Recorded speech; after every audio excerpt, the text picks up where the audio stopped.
plenty of mystery. So this talk is called BladeRunner Adventures in Tracking Botnets, and it refers to the name that the internal code name we gave our botnet tracking framework. It was just a quick agenda of overview. We're just going to give a little bit of background on ourselves and kind of what we do and basically how we can actually do all this stuff. And it is switching slides. Awesome.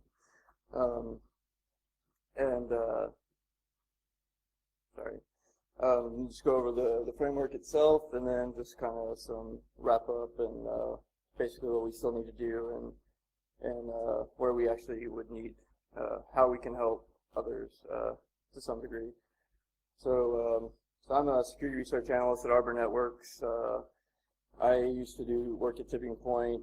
We dealt with a lot of malware and IP reputation stuff there. I've actually spoken far more than I enjoyed to in the last couple of years.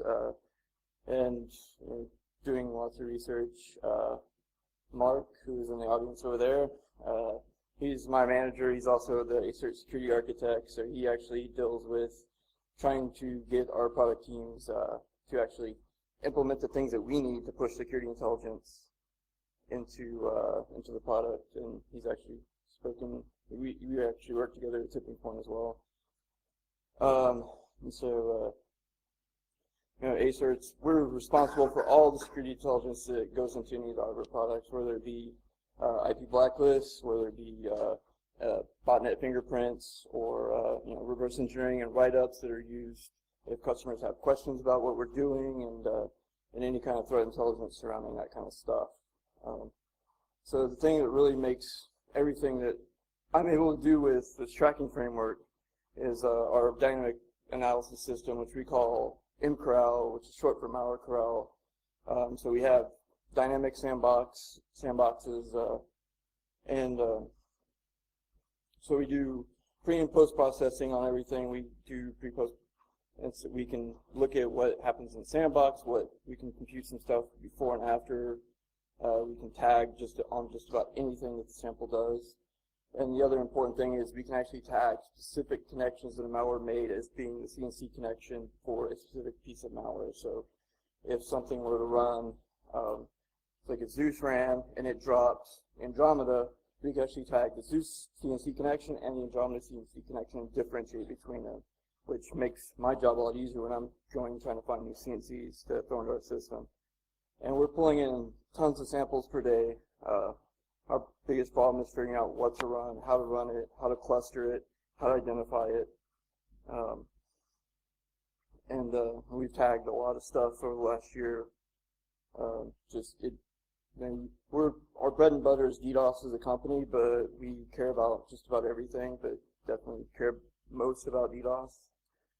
Just kind of a picture overview of how it works. Goes in the sandboxes, and we actually will tag on URLs, on connection properties, on using URL rules, mutexes, files created, antivirus detections. But sometimes it doesn't run right. Sometimes it doesn't work with all that, and that's where where we lack, where we need more of the malware clustering work, which hopefully at some point in the future I'll have results to share on that, but not today. Today we talk about BladeRunner, which is our botnet tracking framework. And so it was started by Jose Nazario, he may have been one of the original members of ACERT, and Doug Song. He started it, I believe it was 2006, focused on IRC bots.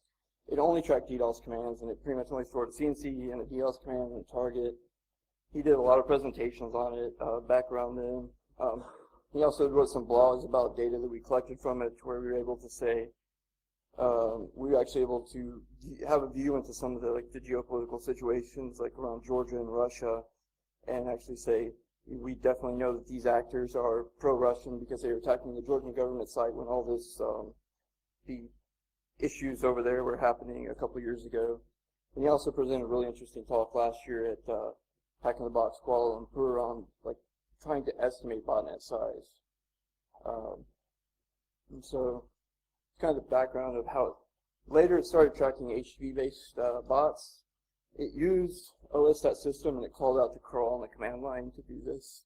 They would set like user agents and some headers, but that's really not the right way to do it. And it wasn't really enjoyable to read this code and to write this code, but it came out of a necessity of, at the time, the team was 3 people, and Jose got it up and running, and it worked, and okay, he doesn't have time to really build it anymore, so it's just, you can add more stuff to it, but at a certain point, it just has to be rewritten. It also had the ability to track binary protocols. For the most part, these used what we called replay, where we would take the packets, if they were, the CNC was successfully connected to, which is, this is a great way to avoid having to reverse the protocol. I'm trying to figure out, is this byte the command? Is it a 2-byte command? What's this byte? Is this byte a specific parameter? Or, okay, what's the encryption used in this? All you really have to do is kind of figure out, okay, what DDoS commands am I looking for in the server response? Where's the target? But this also had drawbacks, because if the sample was never able to connect to the CNC, you have nothing to replay. So you never are able to track that CNC at all. And then, what I've also experienced recently that I've actually been able to show with results that I'll present later is that with all of this stuff that's, like the dark commits and the dark DDoSers, stuff that's going to use DNS host names that are running on people's home internet connections, they're not up for long periods of time. Sometimes they're only up for a couple hours a day. And, it's like what Paul talked about with the poison ivy stuff is, there's only a certain window of the day where this thing is online. And if our sandbox didn't run it during that period of time, it never sees a connection. And I've actually found cases of that where I ported and fully re-implemented protocol for one bot, and I've actually been able to have lots of connections and conversations with CNCs because, we're checking multiple times a day to see if this thing is alive, where we weren't previously. So when I set about redesigning this thing this year, which I've spent the majority of my year on, still working on, still adding more stuff to, is that, we need more flexibility, and we need to be able to, I want to be able to track everything. I love data. I want to collect as much data as possible as I can. And so, we really have to do everything it did before, but we also want to do, more. And more for me was, I want to be able to track, if, something like Dark Comet supports DDoS, but it supports so much more. I want to know everything it does. I want to know everything that CNC told me to do. And I can actually build a profile of, what some of these CNCs are doing, and maybe build overall profiles of what, how most people use these malware families to perform their actions. And, supporting, that also comes with supporting malware that has no DDoS capabilities whatsoever. Sometimes these are just, dropper frameworks or things that just want to drop plugins. And, I want to have every single plugin that a piece of malware has. If it tells me to download something, I want to go grab that sample, download it, run it, figure out what it is, and share it with people. So, it's out there, it's detected, and people have some kind of protection against it. And then the other thing was the CNCs never died unless you went to this Python file, you removed the CNC, you SVN committed it, then you went to the other account that used that, and then SVN upped it. So that was how you expired with CNC previously, and we really needed automatic mechanisms to add new CNCs and to expire old CNCs that were just no longer active. And having conversations with this CNC of being able to say, I am totally a bot, I'm going to do everything you tell me to do, I'm going to respond in kind perfectly to you. And so we don't want to do replay, we want to really act exactly like the piece of malware and not be detected and respond to every command that they give us. So in the redesign, there were 3 different pieces. So we created backend data model, currently using Django. I'm so happy with it. I'm mostly happy with it, but there are things that Django makes hard. It's very hard to optimize some stuff. It's very hard to, if you decide you don't like your model, you actually have to go in directly at the databases. I'm very comfortable editing and making manual queries against databases, but other people on the team aren't. And they also prefer not to have to write their code to do that. They would just like to just give me an object that has everything I need in it, and so then I can just get what I need, set it, store it, and done. We're currently using Postgres, but we're collecting tons and tons of data, and it's starting to get unwieldy to query this data and to store this data. So I'm starting to look at more things I could do to store this amount of data, so we can start doing a lot better correlation on it. And we also have to have a way to automatically get CNC. So we have these harvesters that are, so they'll pull connections from our malware system. We have a lot of YAR rules up in the virus total, intelligence hunting, the VTMIS, to identify new samples and to weed out some stuff we've already seen, and then to download those and push those into our analysis system so I can then go and grab those later. And then we also have some special stuff for bots that you will use encryption keys or obfuscation keys embedded in the binaries or special parameters that you don't necessarily see when it makes this connection. That you need to know, you need to understand the connection to replay it, to actually make your own connection to the CNC. So we implemented, like, I think our internal name is Rippers, but the easier way to understand it is a configuration extraction. So for, we have, Dark Comet was a good example where you use an encryption on the CNC protocol, but you need to actually pull out the encrypted resource from the binary, decrypt it, and then grab the information from there. And that's actually what we do. We store. We have our data model is such that we can store all that and associate those parameters with that specific CNC. So then we can end up conversing with the CNC. And then our replicants, which is a BladeRunner theme. If people haven't seen the movie or read the Do Android Dream of Electric Sheep book that the movie was based on, which are basically our fake bots that will do this protocol reimplementation. Just a picture of kind of how this is the relationships between our different models. We also created a technical paper that we kind of want to release this so other people do it and give people some kind of like ground zero to start from. Just if they're saying, I have no idea how to do this, well, here's something that can help hopefully do this. And this image is in the paper where just like the arrows pointing in or forming key relationships. And then we can always add more and add new relationships between everything here.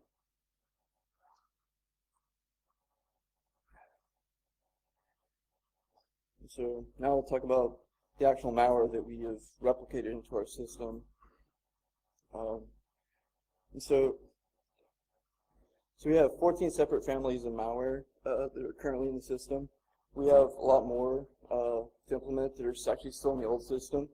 That like the talk on disass yesterday, because we have some stuff that's like, well, it's this parameter that's passed into this function that's what I really need. And like the talk on disass yesterday, I'm like, that's exactly what I've been needing to do this. And so it was like really cool to see a talk here like that where I'm like, yes, this actually directly applies to what I need to do. And now I can actually finish a lot of this work because I'm lazy and I don't want to do that. Someone else did it for me. It's great. So none of these are HTTP based, and 4 have an obfuscation or encryption element to them. One of them is a plain text binary protocol. It's Dark DDoS. It's a pretty simple protocol to re-implement. It's just annoying because it's like it's constantly sending a ping pong back and forth. There's like no delay. And it's very, you just have to constantly send it back. And if you don't send it back soon enough, it sort of terminates your connection. So that's one where you actually have to keep conversing with the CNC until it will send you commands or nothing. You can just disconnect. 4 of them have other binary protocols that have encryption related. This is not ideal. We don't necessarily like doing this, but it's the best way to accomplish what we want to accomplish. And it's extremely time consuming to do all this kind of stuff, and more time consuming reverse custom crypto, which like Jeff Edwards is the one who did all of our Dark Comet reversing. I did a little bit more to add some more stuff to it and to update it for new versions, but he spent a very long time doing that, and he didn't enjoy it, but he actually got a lot of good research out of it, and it was great because I'm lazy. I didn't have to do it. He did it. He did it before I even started working at Harvard, so it was great. We're not currently tracking any IRC bots. That's more due to it's harder to keep those connections going on long enough to where, if the botnet admin's in the IRC channel, he's gonna see us joining and parting a lot, and that could get really suspicious, especially if it's specific intervals of time, and which then we're detected, which is against our original goals. And so just relating back to the binary protocol version, this is kind of how it ends up going for me. You start a little bit, you get deeper, deeper, deeper, deeper, and then at some point you need to come up for air, and when you do, you just kind of you're just exhausted, and you may or may not have actually made any progress with the whole thing. So one of the easiest ones that we re-implemented was Dirt Jumper, which has been around for a long time. So it has this K parameter in a post. It's a simple HTTP post. This K parameter is for version 3, it's 15 bytes, and for version 5 or version 5 variants, it's 32 bytes, and this is a version 5 variant. And then the server responds, and it will send you 3 parameters that are pipe delimited, and then after the 3rd parameter, immediately the list of targets starts. And so then you have targets, and you have new line separated targets. So it's really easy to track, not hard at all. And then early this year, I discovered a new version of Dirt Jumper called Drive. Pretty similar, just another simple post, but in the post, we don't believe it's required, but the bots do it, so we do it. They have this user agent that's based off their random user agent format. It's actually detailed in this blog post that I linked to at the bottom. And then they have a 15-byte K parameter, which is actually harkening back to version 3 instead of version 5. And then the server responds. Then instead of numeric codes, it's actually 1 target per line. The first parameter is actually the length in bytes of the rest of the message. You have 1 target per line with dash and then the kind of attack they want. They have GET attacks, post floods, they have IP-based floods, they have a UDP-based flood. So, once again, this one wasn't super hard to do or to deal with. But then I made this blog post at the end of June. And then in early August, I discovered a new version of Drive. And they redid a lot of stuff. So it's still a simple post. They still use the same user agent format. Well, they changed K to REQ, and it's 15 bytes. There's also another command in there that they added called new D equal, and they always set it equal to 1, and then the server will actually respond with a list of backup CNC URLs, which is something Dirt Jumper didn't have before. But you'll see in the bottom in the message, it's actually a base64 encoded parameter, and well, you would unbase64 that, and it's junk.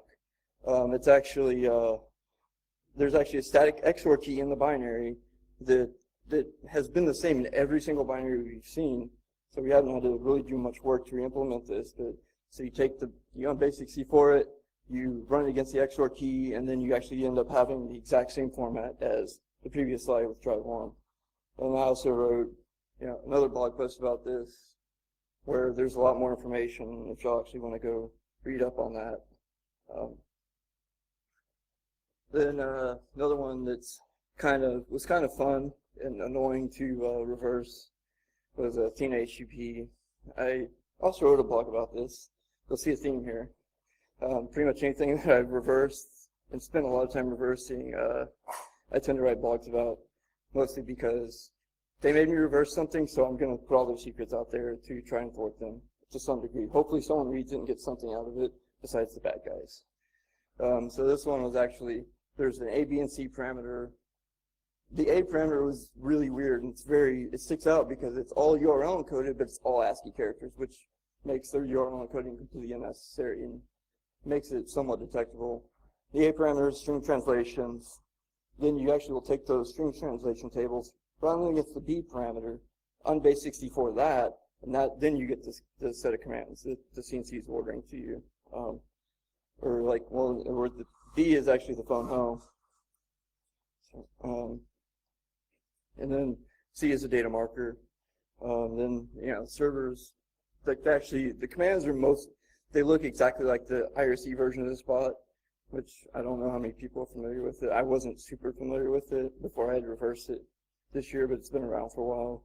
Once again, blog posts, lots more information there if you want to go through with dealing with reading that. Then one that's been in the news, somewhat in the news recently, was called Madness. She just added this one a couple days ago in here. Been tracking it for a little bit, and it's based on Optimo, which is an older botnet. Lots of easy parameters, and then he sends us a base64 encoded string back, which is just normal base64. He base64s lots of stuff. I don't know really why. It's not hard to detect, and but I actually had spent a couple days reversing this, and then through my VTMIS rules, I ended up finding it uses MinWGCC as the compiler. And I found a version of VirusTotal that he had not stripped, which kind of pissed me off because I spent 2 days identifying all these functions and all these variables. So at least validated all my work, but and then it also has download and execute in there. And one of the botnet ops actually a couple days ago gave me his FTP creds for his hosting site in one of the download and execute commands. So which leads to fun on the next slide. So Caffeine actually wrote a pretty good blog post about some of the campaigns and how it was being dropped with Cool Exploit Kit over the summer, and they actually built up a really large size version of this botnet. And so this was the guy who gave me his FTP creds, and so poor guy, he only has 10 bots, and one of those is me, and one of those is our analysis system. So yeah, he doesn't have a very big botnet. He's from Russia. So it's just kind of, sometimes you get this kind of stuff. And then also with hosting site creds, I now have a copy of his panel. Don't really need it anymore, but it's nice to have as a little trophy on my shelf. One of the other fun ones to implement was SolarBot, which has been in the news quite a bit. So the phone home's easy to see. It's easy. I actually wrote some more rules to detect this that actually someone actually released them before I did, so I didn't even bother. Really easy to find. But then you see the response is junk, but it's actually an RC4 encrypted using the S parameter, which is your bot ID. So you can give the server any bot ID you want, and it will use that as an RC4 key encrypted response. All the commands are null delimited. It's the first byte's the command, then whatever parameters are after that. Then, once again, after I worked on doing all this, searching around, I found on VirusTotal SolarBot builder cracked. And I was like, what?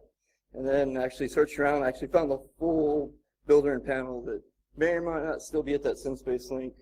It's like all over like hack forums now, so it's pretty out there. And then one of the most popular things we see with SolarBot is blacklisting sites. And someone decided to blacklist Scrabble. Most of the time they'll blacklist URLs, which makes sense. But someone doesn't want you playing Scrabble on Facebook, so maybe it's a concerned parent. This is what Dark Comet looks like if you see it going over the wire, and there's like all the, it's being blogged about a lot. So Jeff wrote this blog post that's linked here at the bottom of this slide. There's numerous other blogs out there about it.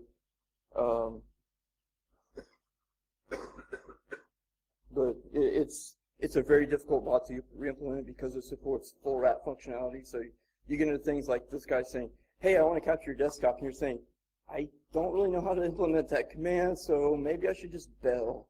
But then you also get a lot of things saying, hey, I want your passwords, or hey, we hardly see this bot DDoS at all, but we actually do get a pretty decent profile of what authors want to do with this.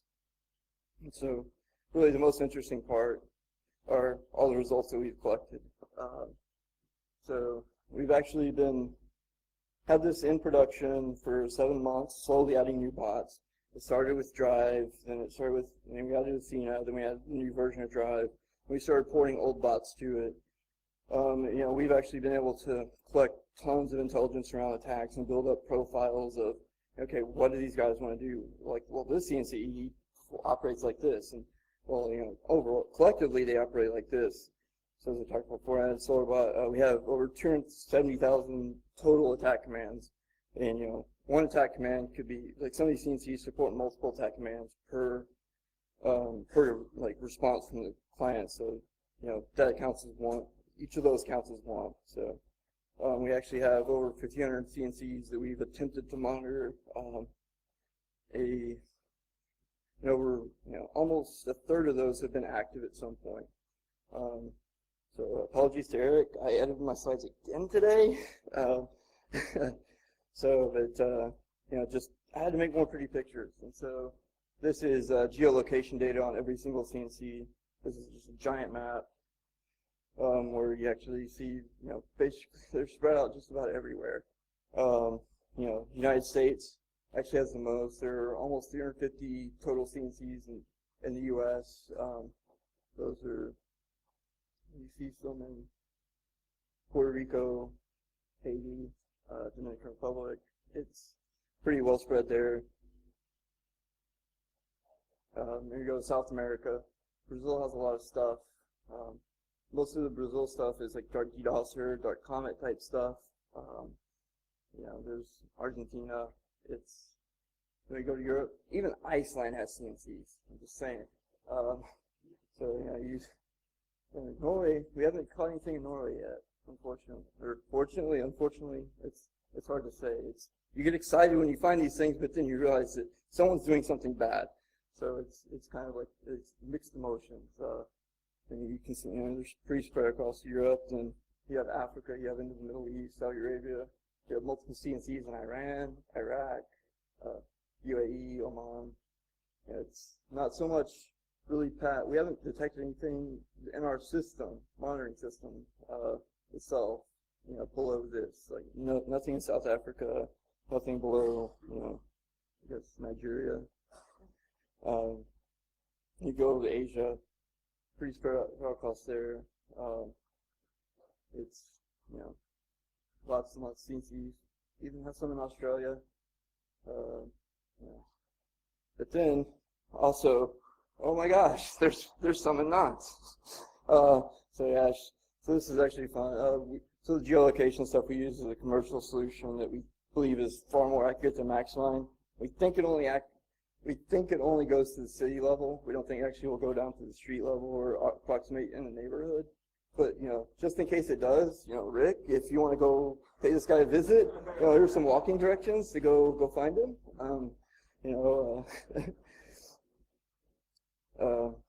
And so, what we've also been able to do with this system is collect tons of new malware that almost all this stuff had not been on VirusTotal at the time we collected it.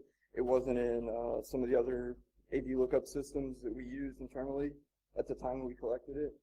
And then we do lots of sample sharing between us and other partners, and this is part of our public sample share. So this goes out to all the AV companies that we share it with. So we're actually, we're not hoarding this stuff. We don't want to be like, yes, we have this super secret malware that we can't tell anyone about. No, we want everyone to have this. We want it to be blind. Most of the stuff that's like, if it's a dot and it doesn't have anything, at that time it was run, we didn't have tagging for it. A lot of them are like Bitcoin miners, these crappy password stealers. Nothing super interesting. Then we actually ended up having a gap that I should have paid more attention to at the time, but I didn't really think it was a big deal. It actually ended up being one of my YAR rule, like the Athena HP author changed his bot slightly from my YAR rule, barely missed, and I was not collecting new samples from VirusTotal. And then I fixed it, and then I also had a SolarBot, which also gave us more samples, and so now we're collecting lots more stuff. And it ranges from IP killers, NP DDoS, Zeus, Citadel, more dark comets, your access.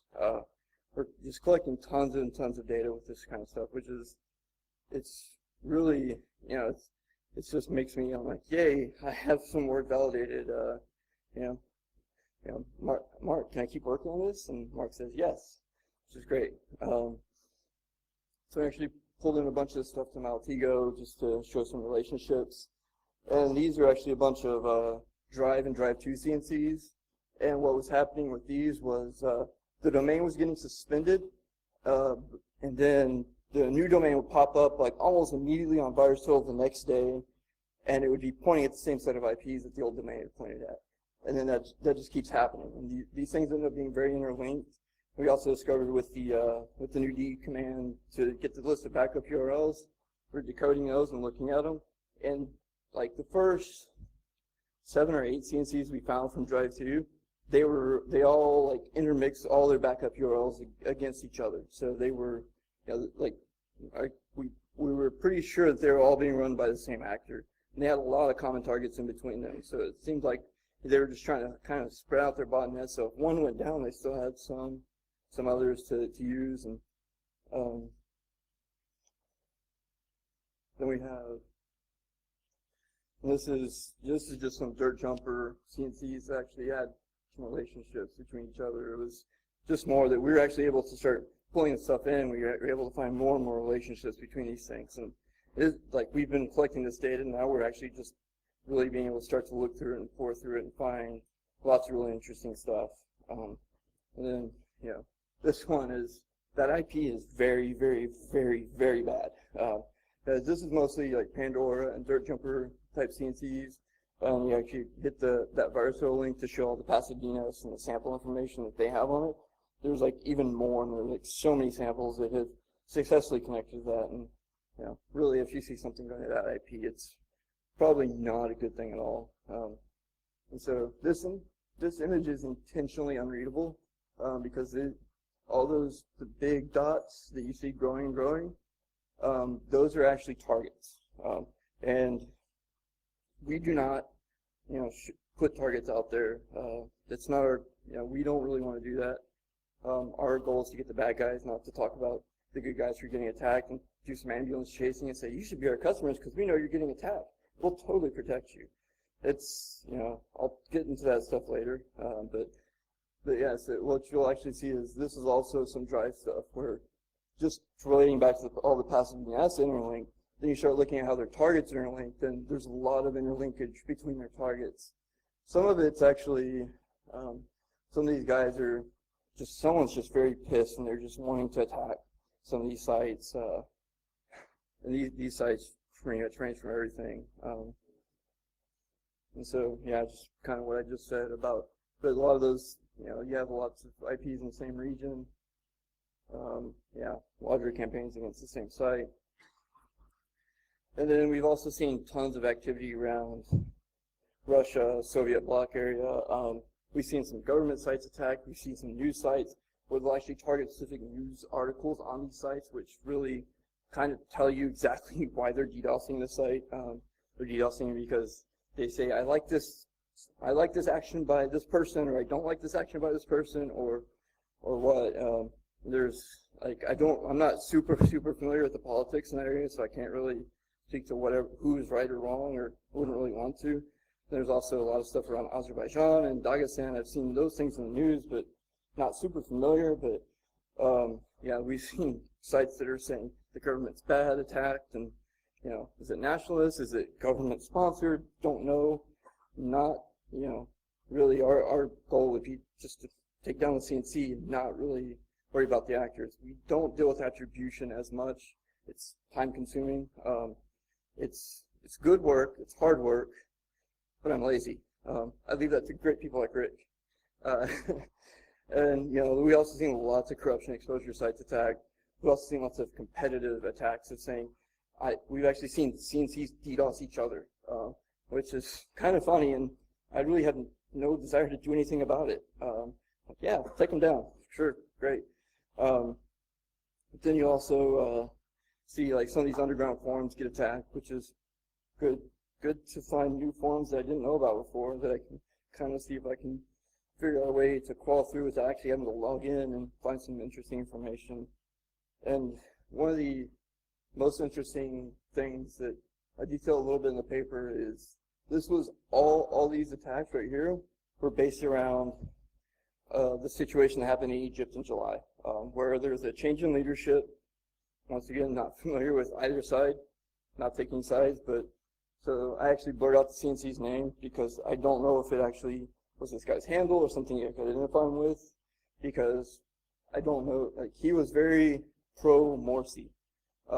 So the minute Morsi got overthrown, he started attacking the Ministry of the Interior of the Egyptian government, and he also started attacking the cabinet of the Egyptian government. And then, like about a week or two later, the UAE started pledging their support for Egypt, for this new government. He started attacking the UAE government. And then he also started attacking this Enoch.com, which is I have it in my notes. It's wholly owned by the Investment Corporation of Dubai, aka the government, and it's like some energy promotion of trying to push Dubai and UAE into like this leadership role of all this stuff. And then there's also AlterTV.com, which I assume covered it by him attacking them. I assume they covered it in a very positive way. So it was just like this really interesting scene to watch unfold. And, you know, as we've seen in some places, like, you know, I don't know if this guy is good or bad. I don't know if there are other sites that are also CNCs that were targeting this. This was just the only one on our system that did it. But, you know, I've seen some of the violence over there. You know, if he were to be identified, I would not want him to come to harm. I would want him to come to justice, but not harm. And so that's the main reason I blacked his actual name of his CNC out. But yeah, Dark DDoSer, noip.org, any DNS service. Never seen a Dark DDoSer CNC use an actual domain name. And it's also not a very good DDoS bot, which I have made fun of it extensively in other presentations for. One of the other interesting things was there's this guy on some underground forums called Stelios Maverick. He got doxxed. Not all the way to his full name, but they had like his Dark Money account, his Hack Forums account, a bunch of email addresses, ICQ numbers, and so there's actually still some paste bins up of it. I think that one's still up as of a couple of days ago. And so then so that actually what caused me to take interest in even start investigating this all was I saw some of these paste sites get attacked, and they were targeting specific paste, and I was like, what are these? And I'm like, oh, well, site's down. I go to Google Cache, and it was actually this page of all of his docs. And I'm like, that sounds really familiar. I looked, and I'm like, oh, wow, hey, I have one of the CNCs in my monitoring system. That's great. But he actually hired other botnets to do his DDoSing, mostly because Athena is a terrible DDoS botnet. It can only launch one attack at a time, whereas something like JartJumper can do 10. It can do multiple different attacks against the same target. So he's also listed as the owner of this DDoSservice.cc, which is I'm thinking that, you know, his SteliosMaver.ru, that's an HP CNC, was possibly the backend behind. That thing does not exist anymore. I don't know why. He took it down. Someone took it down, hopefully. So it was like some of the interesting stuff that we're actually able to find with pouring through our system. And one of the other things, basically the reason we started this project and do it at all is basically to help protect our own customers. If our customers are getting DDoS and we actually have some intelligence on it, we can say, this is exactly what you need to do to DDoS it. We don't sell it. We don't even give it to our salespeople. I protect this data internally. It's probably many people internally's headaches. I don't want it being misused. I don't want people, selling it or doing anything with it, because, someone's going to say, oh, that's a great thing we can make some money off of. And I'm like, no, it's not. You shouldn't do that with it. But yeah, we have actually been able to successfully, actually help people mitigate, our own customers mitigate attacks. We also had non-customers contact us just because they, things that Jose started, which were great because he's very pro information sharing. He wants to make the internet a safer place, whether or not you're a customer or not. So we have non-customers contact us asking if we know something about this DDoS attack, and we're like, yeah, it's this botnet, it's this CNC, and here's some information. Like, hopefully you have some kind of you have someone helping to protect you that you can give this to, so they can help you mitigate this attack. And so, yeah, we also do share this data with people that have the power to take it down, which I'll get into in a couple of slides. And so that's pretty much what we've been able to get from this. You know, we've kind of intelligence on attacks, we've gotten intelligence on CNCs, we've been able to get new malware, been able to help our own customers and non-customers. So, you know, for me, it's a great thing because I feel like I'm doing something good while I'm goofing off at work. Sorry, Mark, I don't goof off at work at all, no. So, you know, here's just kind of our wrap up. So, you know, we feel it, you know, really provides lots of useful intelligence. When we were originally submitted the paper, we had planned to try to do some botnet size estimation. That's a headache. It's hard to differentiate. Like when you start looking at passive DNS queries, okay, how many of these things are actually other researchers' machines that are running the sample? How many are actual? Do you have a complete picture? It's very important, you know, especially in DDoS context when you're saying, well, obviously the more bots you have attacking the site, the better chance you have of taking it down. But it's yeah, it's hard to do. We also had found a couple of CNCs that did some geographical base blocking, but those were like the only ones. We thought we might find more, but we didn't, so we cut that out of our research. And that CNC actually came back later without that blocking in place, so I think it may have just been a slight misconfiguration, but for whatever reason, you could only hit a CNC from Europe. So like we went through Tor in Netherlands, we went through Tor in France, and through Tor in Spain, we popped up EC2 instances and like other cloud instances in other countries, and couldn't hit it from Australia, couldn't hit it from Singapore, we couldn't hit it from Tokyo, couldn't hit it from the US, but only from like mainland Europe. And then we could hit it from everywhere suddenly. So so it seemed like it was just a misconfiguration, but it's something we really feel that everyone should be doing to some degree, especially if you have customers that you need to protect. You know, we kind of wanted this paper and this presentation to kind of serve as a blueprint and serve as hopefully as justification that you can give to someone in your organization to do it. And you also lots of pretty pictures. And really what we actually need to add more ourselves is, you know, handle all these, our growing data set much more. We had more custom command parsers, so we get all these URLs, we get files, we get, you know, commands like blacklist, we get all this other stuff that at this point, since we're just like in this raw field, blob field, it's very hard to query. So it's something that we'll be addressing soon. We also want to add tons more bots, lots more commands. So like this QuickUp command, .conf, it's pretty well documented. Lazy, haven't implemented it yet, but we actually do see a lot from CNC, so I do need to implement it because that gives me more malware that I can make sure is known to multiple people. And we also want to make a lot of this code available, which I'll cover in a couple of slides. The goal was to make it available now. It's not ready. I was on PTO 2 weeks before this. When I get home, I'm on PTO through the rest of the year. I'm lazy, so we will do some of it. But some more stuff we want to do is really start dynamically spinning up ephemeral instances that we can start doing Tor proxies or SSH proxies through, just to make us less detectable. So, hey, you detected I'm a bad guy. Well, I threw away that instance. That IP's gone. I have a new IP now. I have a new IP every time I talk to you, if I need to, if I want to, but maybe I don't. And so, you know, I like Django. It makes things easy for other people, but Django is a headache if you've ever used it. It's like when you start dealing with large sets of data, Django queries things inefficiently. It makes its own queries.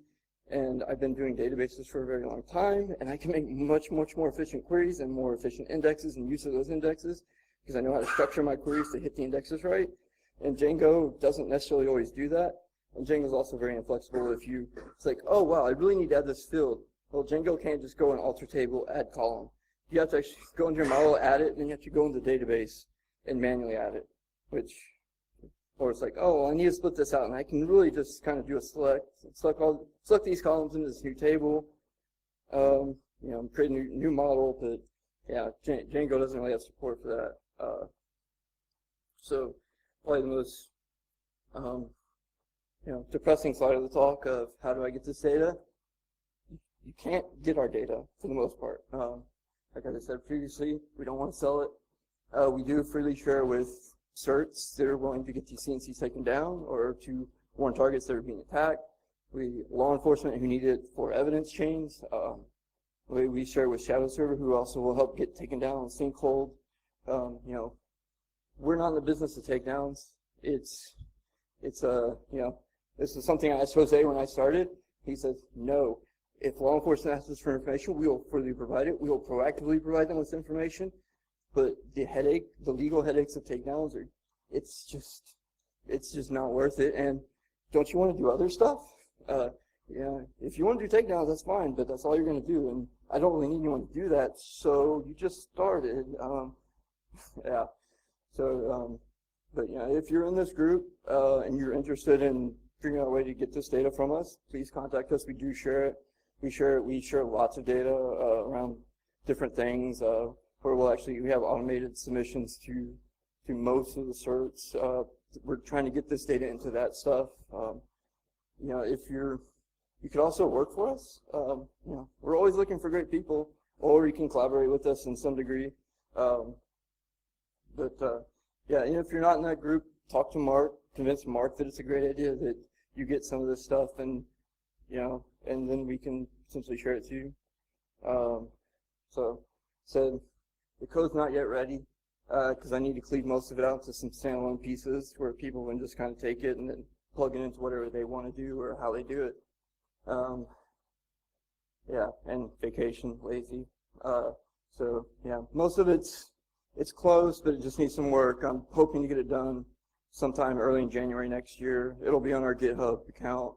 I'll probably write a blog about it because I did some work, so I have to show I did work, so I'll write a blog. So if you need to get in touch with me or Mark, there's our email addresses. We'll also be here the rest of the day for a blog and so questions.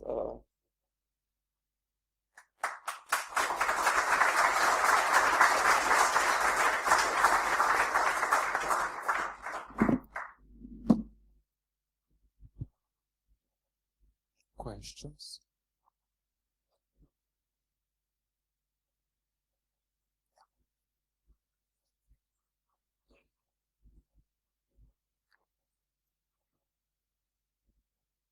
Hi, it's Tom. Question about, you mentioned Dark Comet in several places. Would you say that that's one of the rats that's mostly used for targeted attacks, or do you see that used for certain crimeware groups as well? We haven't seen it. Since it's like one of those freely available things, it seems to be mostly a script kiddie thing. We look at the commands and people are trying to grab, let me see your webcams, let me see your desktop, they're not necessarily, and there's still a lot of the protocol we have to implement, so we may not just have not enough of the protocol implemented yet to really see that, to actually get them far enough along to where they'll try to do something targeted. But haven't really seen it as much in targeted, but it's very popular script kiddie attacks. Like, we don't even harvest that from VirusTotal because there's so many samples of it, and we kill our quota. And then we see so many samples going through our sandbox today that we actually don't run all of them because we have other important things to run that we already know quite a bit about Dark Comet. How about other rats? You say other rats are more common used for targeted attacks? Yeah, I think for the most part, other ones are. We actually do have we have some ghost rat based stuff that we tracked in the old version that I need to get ported to the new version that like something like DisAS will really help me do. But mostly those, we see a lot of those, the DDoS, that's why China actually has a lot of these CNC servers, but they're just not, we haven't ported those bots to our system yet. That's why China was actually pretty bare on the maps that I showed. Thank you.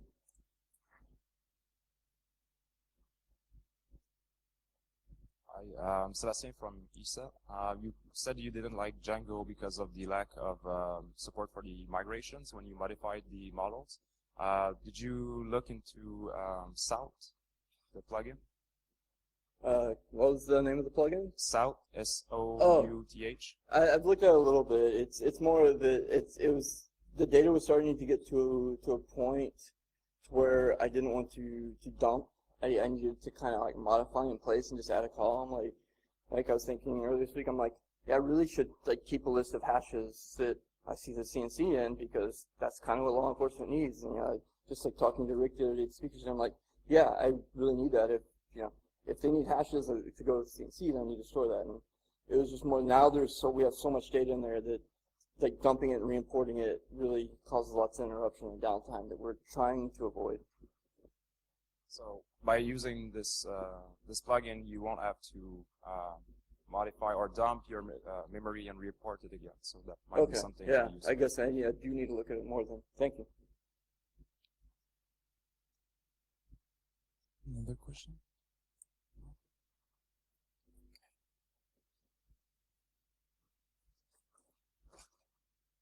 Thank you.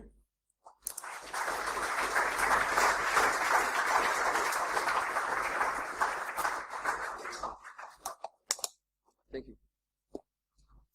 Okay, now for the last presentation before. Yeah. All right.